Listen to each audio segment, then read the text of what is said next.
지금 심각한 사회 문제가 바로 중독입니다. 어른이든 청소년 세대를 초월해서 무섭게 병들어가고 있는 것이 중독 문제라고 합니다. 지금 중독은 아주 무섭습니다. 이 중독에 빠지면 삶이 황폐해지고 맙니다. 사람들은 지금 세 가지 중독에 빠져 있습니다. 하나는 스마트폰 중독입니다. 스마트폰이 없으면 심리적으로도 불안에 견딜 수가 없습니다. 이웃과 친구가 단절되고 가족 간의 대화가 단절됐습니다. 자기 혼자만의 공간에 갇혀 있습니다. 또 하나는 게임 중독입니다. 지금 어른뿐 아니라 청소년들이 게임 도박에 무섭게 빠져 있다고 합니다. 이 불법 도박을 통해서 1,000만 원에서 2,000만 원 정도의 이런 돈을 잃은 청소년들이 무려 36%라고 합니다. 이 돈을 마련하기 위해서 범죄가 악순환을 가져오는 거예요. 또 게임을 통해서 가상 현실처럼 받아들이고 잔인한 이 성품으로 자기의 정체성, 가치관을 잃고 있다는 거예요. 또 하나는 음란물 중독입니다. 사회가 온통 음란물에 함몰되었습니다. 건강한 정신이나 가치관을 갖기가 굉장히 어렵습니다. 지금 성이 상품화되어 있는 시대입니다. 이런 시대의 청소년들이 다음 세대라고 말할 수 있겠는가? 이들은 다음 세대가 아니라 다른 세대로 지금 성장하고 살아가고 있는 겁니다. 이런 시대에서 우리 그리스도인들이 어떻게 살아야 하겠는가? 거룩한 고민을 해야 합니다. 그리스도인은 사는 방법이 다릅니다. 여러분, 우리는 물에 살지만 물이 묻지 않습니다. 깃털에서 기름이 나오기 때문이랍니다. 진정한 그리스도인은 이 세상에 살지만 세상에 함몰리고 동화되는 것이 아니라 세상을 이기며 사는 게 그리스도인입니다. 여러분, 물고기의 신비가 뭔 줄 압니까? 바닷속에 살면서도 그 바닷물에 쩔지 않고 거기에서 영유하며 헤쳐나가는 겁니다. 여러분, 진정한 그리스도인들은 이 세상에 빠져 또 내려가는 것이 아닙니다. 이 세상의 변화를 주도하면서 영유해가는 것이 진정한 그리스도인입니다. 오늘 사랑하는 여러분, 주님도 이 땅에 오셔서 어둠을 몰아냈습니다. 당시 종교와 정치가 야합한 그 시대에 바리새인들과 서기관들의 저항이 굉장했습니다. 그럼에도 불구하고 이들의 외식과 위선과 거짓을 주님은 무섭게 책망하시고 그 시대의 타락을 묵과하지 않았습니다. 이것이 바로 신앙의 영성이라고 말하는 겁니다. 여러분, 하나님의 사람들은 십자가로 죄를 가로막는 자요, 빛으로 어둠을 몰아내는 자요, 부패의 흐름을 역류시키는 자들이 하나님의 사람이라고 하는 거예요. 성경에 모세가 그러했고, 여호수아가 그러했고, 다윗이 그러했고, 엘리야가 그러했습니다. 참된 신앙의 모습이 어떤 모습입니까? 계시록 3장 4절에 보면 사대교회의 타락 속에서도 옷을 더럽히지 않고 믿음을 지킨 몇 사람, 이들이 시대를 지키고 역사를 지키고 또 신앙을 지키는 파수꾼들입니다. 하나님의 역사는 숫자에 있는 게 아니에요. 다수가 아닙니다. 그래서 예레미야 5장 1절에 보면 진리를 행하고 정의를 행하는 자, 이 성에서 한 사람만 찾으면 이 성의 모든 죄를 용서해 주겠다 그랬어요. 진리를 행하는 한 사람, 옷을 더럽히지 않고 신앙을 지킨 그 몇 사람, 의인 10사람, 이들만 있으면 하나님은 심판에 막을 수도 있고 하나님의 심판을, 그리고 그 시대를 변화시킬 수도 있다고 하는 겁니다. 그렇습니다. 오늘 여러분이 그런 믿음의 사람들이 되기를 주의 이름으로 축복을 합니다. 저는 어렸을 때 장마비가 굉장히 쏟아지던 날, 시골에서 물고기가 물줄기를 타고 시냇물에서 올라와서 우리 집 처마 밑에서 막 놀고 있는 거예요. 그래서 야, 물고기가 하늘에서 이렇게 떨어졌는 줄 알았어요. 근데 알고 보니까 시냇물에서 그 논두렁을 뛰어넘고 물줄기를 타고 우리 집 처마 밑까지 온 거예요. 생명이라는 거예요. 살아있기 때문입니다. 그렇습니다. 생명이 있어야 움직이는 거예요. 생명이 있으면 부패하지 않는 거예요. 오늘 이게 육체만이 아닙니다. 우리의 정신도 신앙도 생명이 있어야 살아 움직이게 되는 겁니다. 이 생명이 어디에 있습니까? 예수 안에 이 생명이 들어있습니다. 예수 생명운동이 일어나서 이 시대를 향해 저 여리고성이 무너질 때 양강나팔을 불었던 것처럼 우리는 이 시대를 향한 양강나팔을 불어야 한다는 것을 깨달아야 돼요. 그래서 우리 그리스도인은 예배를 통해서 생명을 공급받는 겁니다. 그리고 하나님과 교제하고 만나고 복을 누리는 겁니다. 오늘 말씀은 이 영적 예배를 3가지로 소개하고 있습니다.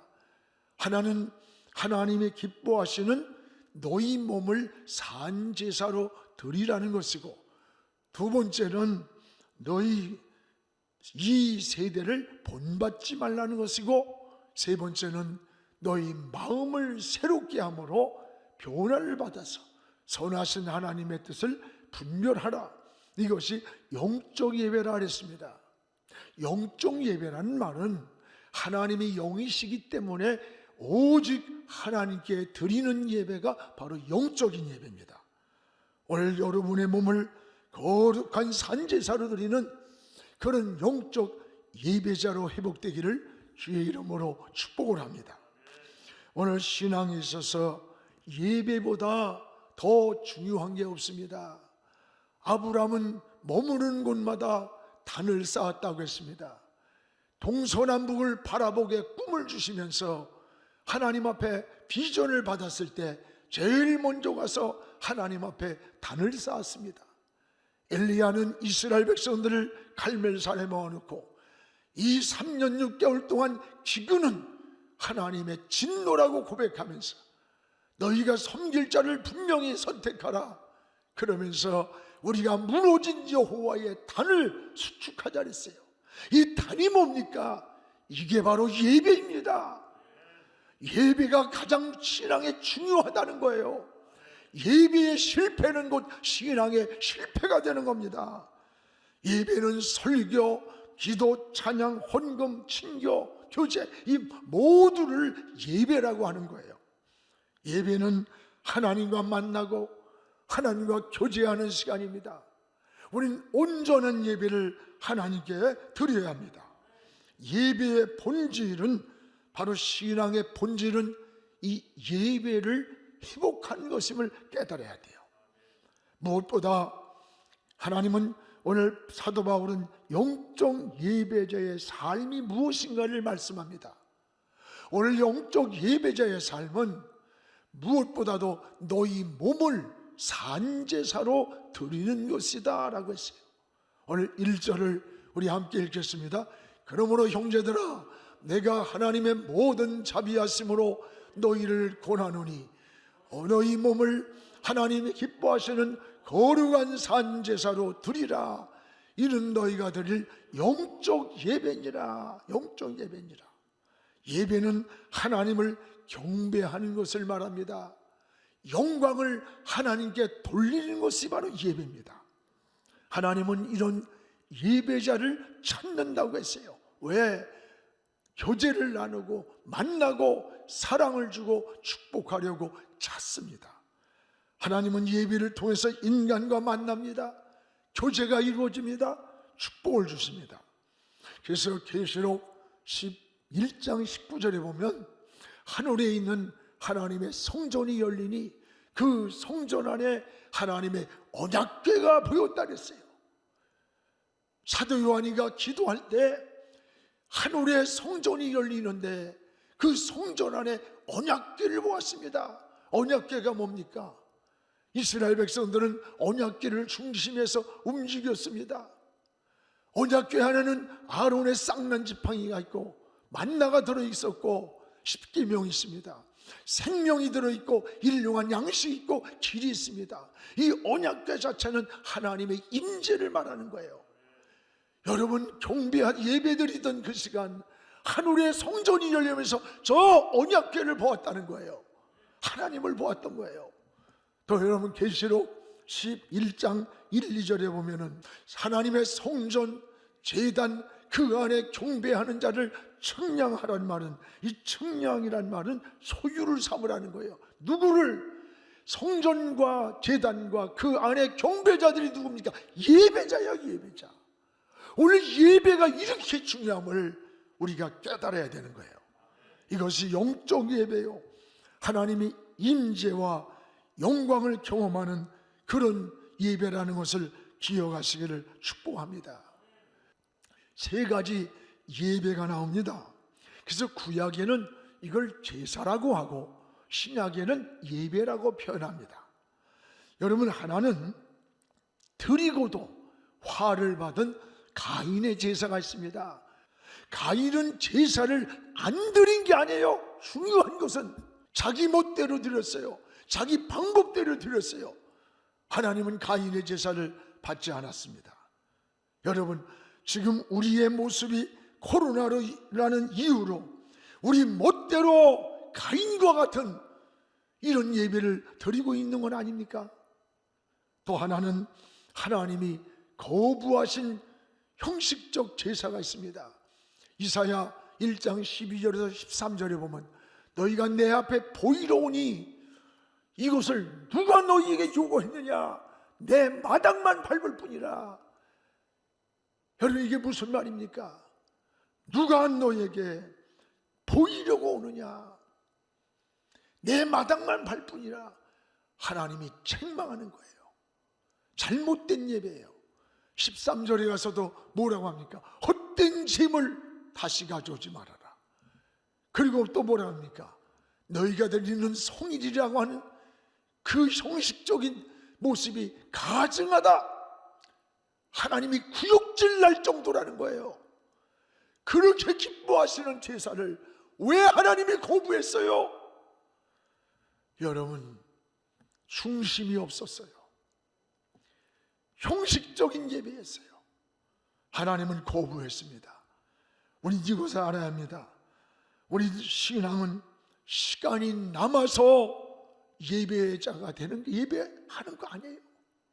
오늘 우리가 무슨 여러분 물질의 여유가 있어서 드리는 그런 헌금이 아닙니다. 가장 바쁜 시간을 쪼개서 드리고 가장 소중한 것을 먼저 구별해서 하나님께 드리는 것, 이게 진정한 예배라는 거예요. 오늘 우리는 하나님 앞에 이런 진정한 예배자의 삶을 회복할 수 있기를 축복합니다. 또 하나는 오늘 영으로 드리는 자를 하나님은 찾는다고 했어요.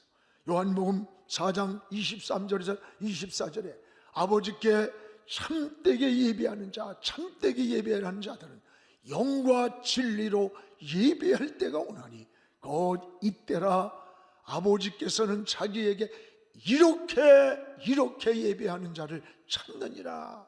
참되게 예배하는 자, 영과 진리로 예배드리는 자, 이런 자를 찾는답니다. 왜 찾습니까? 교제하려고, 만나시려고, 사랑을 주시려고, 은혜 주시려고, 축복해 주시려고 찾는다는 거예요. 누구를? 예배자를 찾고 있다는 거예요. 그렇습니다.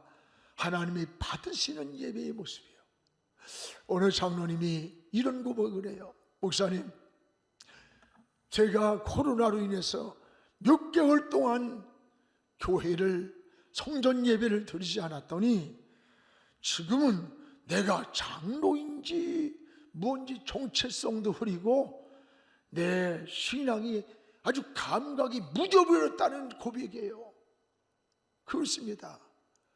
여러분, 예배가 무너지면 신앙이 무뎌. 칼이 무뎌지는 것처럼 신앙이 묻어지면 분별력이 없어져요. 이런 영적인 분별력이 없어질 때 걷잡을 수 없이 우리의 마음이 세상으로 흘러가는 거예요. 어떤 문제 앞에서 담대함을 잃어버리고 쭈릿거리고 확실한 신앙의 삶에서 서지를 못하고 갈팡질팡하는 거예요. 이게 여러분, 예배의 회복이 이렇게 중요한 겁니다. 무엇보다 여러분, 하나님이 받으시는 영적 예배를 회복하는 우리 모두가 되기를 주의 이름으로 축복을 합니다. 그러면 어떻게 영적인 예배를 회복할 수 있습니까? 너희 몸을 거룩한 산 제사로 드리라는 거예요. 이게 영적 예배라는 거예요. 여러분, 제물이라고 하는 것은 반드시 죽여드리는데, 그런데 죽지 않은 제물은 드릴 수 없어요. 그런데 오늘 말씀에 너희 몸을 거룩한 산제물로 드리라는 거예요. 이게 무슨 말씀입니까? 거룩한 산제물이란 말은 우리가 살아가는 삶 자체가 곧 예배라고 하는 걸 알아야 돼요. 주일날만 거룩하게 사는 게 예배가 아닙니다. 여러분, 교회에서는 천사 같은데 가정에 가면 악마로 변해요. 직장이나 사회나 여러분 나가면 무늬만 그리스도인이에요. 잘못된 신앙입니다. 요즘 정치인들도요, 뭐 장로, 권사, 집사 이런 직분을 가진 사람들이 교회 폐쇄법의 앞에 앞장서. 여러분, 이적의 차별금지법 동성애, 성소수자, 이거 지금 얼마나 안타까워 금식하며 기도하는 줄 압니까? 그런데 기독교인들이란 정치인들이 앞장서서 있어. 앞장서서. 이런 걸 보면서 저들이 진정한 그리스도인인가, 성경적 관점을 갖지 못한 신앙이, 이게 무슨 신앙이에요? 여러분, 교회에서나 가정에서나 사회에서나 신앙은 같아야 되는 거예요. 진정한 신앙은 우리가 살아가는 삶이, 내가 사업을 하면 사업에서, 가정에서, 교회에서 어느 곳에 있든지 그 삶 자체가 예배라는 거예요. 너희 몸을 거룩한 산 제물로 드리라는 겁니다. 여러분, 이것이 드릴 거룩한 산 제사요, 영적 예배라는 거예요. 특히 우리 자녀들에게도 어려서부터 예배를 회복해야 합니다. 가정에서 사무엘처럼 나시린으로 키워야 되는 거예요. 여러분, 디모데는 어려서부터 성경을 알았다고 했어요. 여러분, 모세는 어려서부터 그 어머니 품에서 하나님 말씀과 함께 신앙적 가치관과 정체성을 가지고 민족 혼이 심어진 거 아닙니까? 이들이 자라서 훌륭한 인물이 되었던 거예요. 병든 문화로 온통 오염된 다음 세대를 치유하는 길이 뭘까? 저는 예배자의 삶을 회복하는 것이라고 깨달아요. 그래서 예수 그리스도의 피 묻은 복음, 이 피 묻은 복음을 들을 때에 어둠으로부터 우리 자녀들이 벗어나는 거예요. 중독으로부터 자유를 얻는 거예요. 예수의 생명이 속에 들어갈 때 회복이 되는 겁니다. 예배자로 회복시켜야 합니다. 이것이 우리의 신앙이라는 것을 고백할 수 있기를 주의 이름으로 축원합니다. 오늘 그래서 요한복음 8장 32절에 진리를 알지니 진리가 너희를 자유케 하리라. 진리가 예수 그리스도예요. 예수 그리스도가 내 마음을 지배할 때, 예수 그리스도가 나의 삶의 중심에 계실 때 우리가 자유함을 누리고, 자유함, 진정한 평화를 누리고 안식을 누리고 지혜를 얻는 거예요. 진리이신 예수 그리스도가 여러분의 마음을 지배할 때 영이 살아난다는 것을 기억하시기를 축원합니다. 또 하나, 그러면 영적 예배자의 삶은, 영적 예배자의 삶은 어떻게 사는 것일까? 사는 방법이 2절에 나와 있습니다. 우리 같이 읽겠습니다. 너희는 이 세대를 본받지 말고 오직 마음을 새롭게 함으로 변화를 받아 하나님의 선하시고 기뻐하시고 온전하신 뜻이 무엇인지 분별하도록 하라. 오늘 여기서 여러분, 영적 예배자의 삶은 사는 방법이 다릅니다. 오늘 사는 방법을 3가지로 제시하고 있습니다. 하나는 영적 예배자의 삶은 이 세대를 본받지 말라고 하는 겁니다. 이 세대를. 오늘 여러분, 본받지 말라는 말은 물들어가지 말아라, 그거 담지 말라는 거예요. 주님은 이 세대를 뭐라고 평가합니까? 악하고 음란한 세대라고 정의를 했어요. 또 노아의 시대와 같다 그랬어요. 노아 시대의 특징이 뭡니까? 여러분, 하나님이 떠난 시대입니다. 죄악이 관용한 시대, 하나님이 사람 이것을 탄식한 시대, 결국은 홍수로 쓸어버린 시대가 노아의 시대입니다. 오늘 여러분, 이런 세대를 본받지 말라는 거예요. 닮아가지 말라는 겁니다. 오늘 하나님을 떠난 생각, 하나님을 떠난 행동은 자연히 어두운 세대를 닮아가게 돼 있는 거예요. 오늘 여러분, 매여 있는 세상줄이 있습니까? 이 세상에 동요되어 있습니까? 오늘 세상줄을 매여 있는 악습관이 있다면 끊어버리시기 바랍니다. 정리하시기 바랍니다. 버려야 합니다. 그래야 인생을 전진할 수가 있는 거예요. 또 하나는 영적 예배자의 삶은 오직 우리의 마음을 새롭게 해야 되는 거예요. 마음을. 오늘 신앙의 변화는 마음 속에서부터 나타나는 겁니다. 사람은 마음이 중요합니다. 솔로몬도 잠언 4장 23절에 모든 지킬 만한 것 중에 내 마음을 지키라. 생명의 근원이 이 마음에서부터 나온다는 겁니다. 그렇습니다. 마음이 건강하고 마음이 바로 되고 마음이 깨끗해야 되는 거예요. 우리 마음에 하나님이 계시고 성령이 계시고 주님이 계셔야 하는 겁니다. 여러분의 마음에 누가 계십니까? 그래서 오늘 말씀에 오직 마음을 새롭게 함으로 변화를 받으라는 거예요. 마음으로부터 생활로 나타나는 변화입니다. 마음의 변화는 삶이 주님을 닮아가는 거예요. 이것이 거룩한 산제사라고 소개했습니다. 또 하나는 예배자의 삶은 하나님의 뜻을 분별하며 사는 거예요. 뜻을. 오늘 하나님의 뜻에도 3가지가 있습니다. 하나는 여기 하나님의 선한 뜻을 분별해야 합니다. 오늘 영에 속한 뜻인가? 이것이 육에 속한 뜻인가? 이것이 하나님께 속한 뜻인가? 사람에게 속한 뜻인가? 이것이 신앙의 뜻인가? 마귀가 속삭이는 그런데 속는 뜻인가? 이걸 분별하고 하나님의 뜻을 따라 사는 게 영적 예배자의 삶이에요. 또 하나는 하나님이 기뻐하시는 뜻을 분별해야 합니다. 여러분, 하나님이 기뻐하는 것이 뭘까요? 우리가 뭘 하나님이 기뻐할까? 하나님이 영이시기 때문에 눈에도 보이지 않아요. 하나님이 여기서만이 우리 모습으로 보인다면 맛있는 음식도 해드릴 수 있고 옷도 해드리고 뭐든 할 수 있어요. 하나님은 눈에 보이지 않아요. 그 하나님을 우린 어떻게 기쁘게 할 수 있을까? 기뻐하시는 뜻이 무엇인가 분별하라는 거예요. 많은 것 가운데 하나님은 여러분이 믿음으로 사는 것을 가장 기뻐하는 거예요. 여러분, 히브리 11장 6절에 믿음이 없이는 하나님을 기쁘게 할 수 없다. 믿음이 없으면 하나님을 기쁘게 할 수가 없어요. 믿음으로 기도해야 되고 믿음으로 섬기고 믿음으로 헌신하고 믿음으로 사는 거.